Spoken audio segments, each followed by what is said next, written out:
আসসালামু আলাইকুম ওরহমতুল্লাহ। সুপ্রিয় শিক্ষার্থীবৃন্দ, আশা করি তোমরা সবাই ভালো আছো। এই ভিডিওটা তৈরি করছি নবম শ্রেণীর শিক্ষার্থীদের জন্য। 2024 সালের নবম শ্রেণীর ষান্মাসিক মূল্যায়নের শিল্প সংস্কৃতি পরীক্ষাটা হবে 20 জুলাই। তোমাদের নবম শ্রেণীর শিল্প সংস্কৃতি পরীক্ষার সিলেবাস অনুযায়ী 1 থেকে 42 পৃষ্ঠা পর্যন্ত থাকবে, অর্থাৎ তোমাদের বইয়ের প্রথম 2টা অধ্যায়। ঠিক আছে, আমরা এর আগে 3টা পর্বে কিছু নমুনা প্রশ্ন নিয়ে আলোচনা করেছিলাম। আজকে আমরা শেষ পর্বে অর্থাৎ 4 নম্বর পর্বে যে কয়েকটা প্রশ্ন বাকি ছিল গুরুত্বপূর্ণ, সেগুলো নিয়ে আলোচনা করব। আর পরীক্ষা আগেটাতে আমরা একটা চূড়ান্ত সাজেশন দিয়ে দিব, তো ভিডিওগুলো অবশ্যই দেখবে। আশা করি খুব ভালোভাবে তোমরা পরীক্ষাগুলো দিতে পারবে।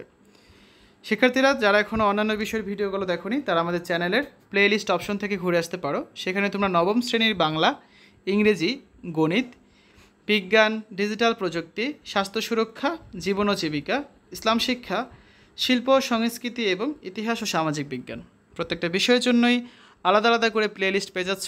এখান থেকে তোমাদের যে সকল বিষয়ের ভিডিও দরকার খুব সহজেই তোমরা দেখে নিতে পারবে। এই হচ্ছে তোমাদের বইয়ের সিলেবাসটা। প্রথম অধ্যায় অজানার মাঝে অজানারে করেছি সন্ধান, দ্বিতীয় অধ্যায় পৃথিবী অবাক তাকিয়ে রয়। এই দুটি অধ্যায় থেকে পরীক্ষার প্রশ্ন থাকবে।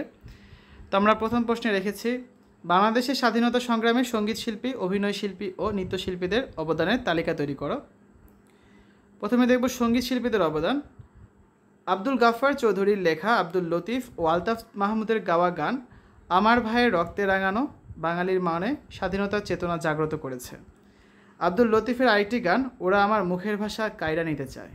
2, শিল্পী আব্দুল লতিফ, সুরকার রাজা হোসেন খান, যন্ত্রসঙ্গীত শিল্পী হাফিজুর রহমান প্রমুখ শিল্পী জীবনের ঝুঁকি নিয়ে গান লেখা, সুর দেওয়া, রেকর্ড করার কাজ করেছেন। 3, সঙ্গীতজ্ঞ আলতাফ মাহমুদ মুক্তিযোদ্ধাদের তার বাসায় আশ্রয় দিতেন, অস্ত্র রাখতেন। হানাদাররা তাকে বন্দি করে টর্চার সেলে অনেক অত্যাচার করে তিনি শহীদ হন। 4, বিখ্যাত সঙ্গীত শিল্পী আব্দুল আহাদ পাকিস্তানের বর্বরতার প্রতিবাদে তার পদক ফিরিয়ে দেন। 5, বাংলাদেশ মুক্তি সংগ্রামী শিল্পী সংস্থা, বঙ্গবন্ধু শিল্পী গোষ্ঠী, স্বাধীন বাংলাদেশ মুক্তিযোদ্ধা সাংস্কৃতিক সংঘের শিল্পীরা গানের মধ্য দিয়ে মুক্তিযোদ্ধা সহ সকল মুক্তিকামী মানুষকে উজ্জীবিত করেছেন। 6, বিখ্যাত সঙ্গীত শিল্পী সমর দাস গান দ্বারা মানুষকে উজ্জীবিত করার পাশাপাশি নিপীড়িত মানুষের সাহায্য অবদান রাখেন। তারপর দেখব অভিনয় শিল্পীদের অবদান। 1, চলচ্চিত্রকার জহির রায়হান তার চলচ্চিত্রের মাধ্যমে পাকিস্তান সরকারের বিরুদ্ধে এদেশের মানুষকে সচেতন করেন, ফলে তাকে বুদ্ধিজীবী হত্যাকাণ্ডের সময় গুম করা হয়। 2, চলচ্চিত্র পরিচালক নাসির উদ্দিন ইউসুফ সরাসরি মুক্তিযুদ্ধে অংশগ্রহণ করেন গেরিলা হিসাবে।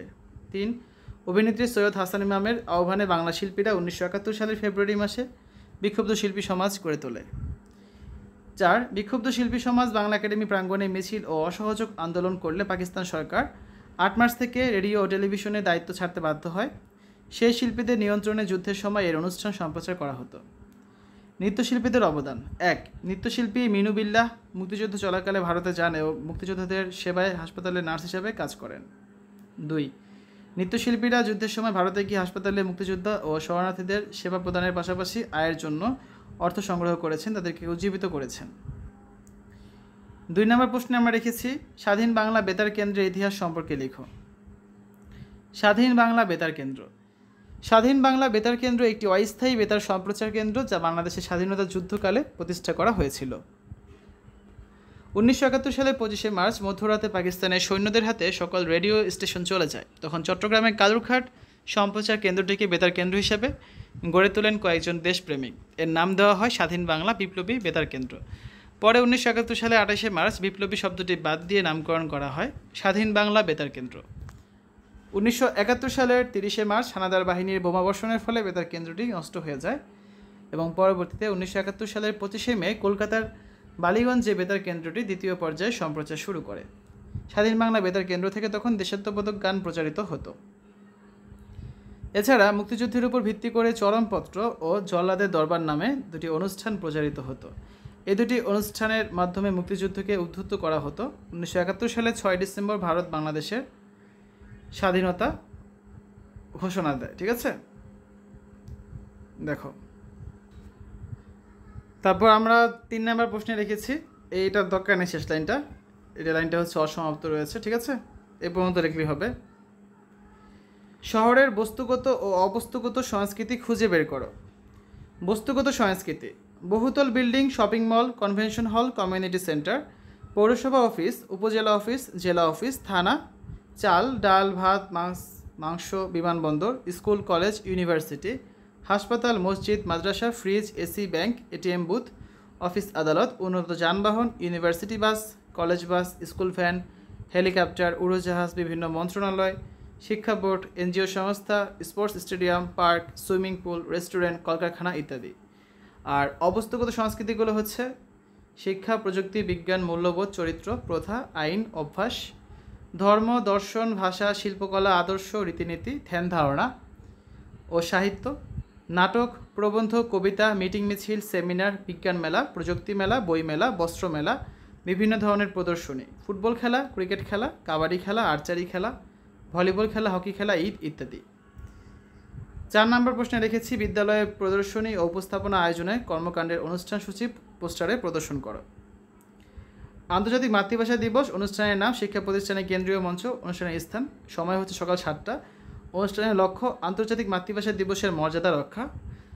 কার্যসূচি 1 অনুষ্ঠানের সূচনা, পবিত্র কুরআন তিলাওয়াতের মাধ্যমে অনুষ্ঠান শুরু হবে। 2 সঙ্গীত পরিবেশনা, সুললিত কণ্ঠে গভীর ভক্তি ও শ্রদ্ধার সাথে আন্তর্জাতিক মাতৃভাষা দিবস উপলক্ষে রচিত সঙ্গীত পরিবেশন। 3 স্বাগত বক্তব্য, অনুষ্ঠানের সভাপতি স্বাগত বক্তব্যের মাধ্যমে সবাইকে বরণ করে নেবেন।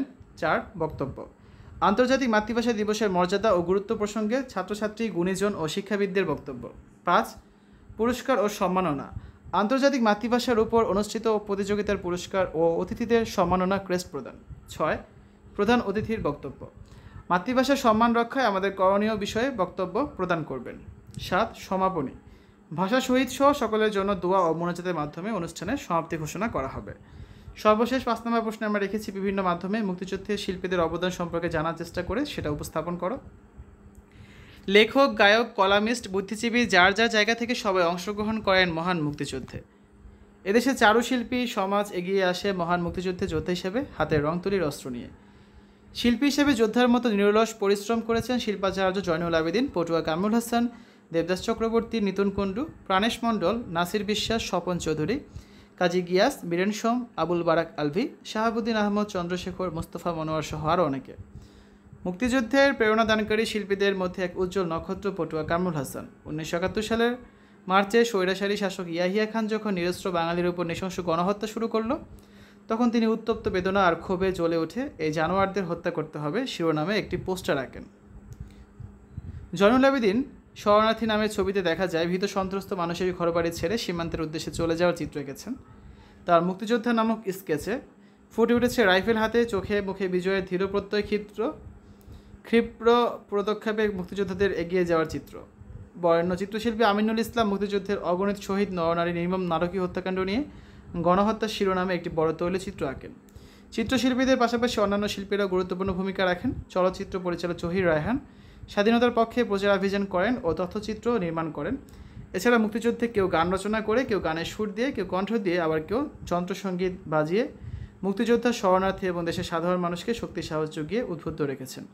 তাদের মধ্যে অন্যতম হচ্ছেন গোবিন্দ হালদার, সমর দাস, জর্জ হ্যারিসন, আব্দুল জব্বার, আবেল মাহমুদ, আলতাফ মাহমুদ, গাজী মাজহারুল আনোয়ার পারভেজ, সুজয় শ্যাম, সিকান্দার আবু জাফর প্রমুখ। সেই সাথে রবীন্দ্রনাথ ঠাকুর, কাজী নজরুল ইসলামও আমাদের মুক্তিযুদ্ধে অনুপ্রেরণায় অনেক কাজ করেছেন বা ভূমিকা রেখেছেন। তো শিক্ষার্থীরা, এ ছিল আমাদের আজকে আলোচনা। এতক্ষণ আমরা দেখলাম নবম শ্রেণীর ষান্মাসিক মূল্যায়নের শিল্প ও সংস্কৃতি পরীক্ষার জন্য কিছু নমুনা প্রশ্নপত্র এবং তার উত্তরও দেখেছি। আমরা পরীক্ষার আগের রাতে তোমাদের জন্য একটা চূড়ান্ত সাজেশন তৈরি করে দিব। তো এই ভিডিওগুলো তোমরা দেখবে, আশা করি খুব ভালো একটা পরীক্ষা দিতে পারবে। আর অন্যান্য বিষয়ের ভিডিওগুলো শীঘ্রই দিয়ে দিব। শিক্ষার্থীরা, সকলে সুস্থতা কামনা করে আজ এখানে বিদায় নিচ্ছি। আল্লাহ হাফেজ।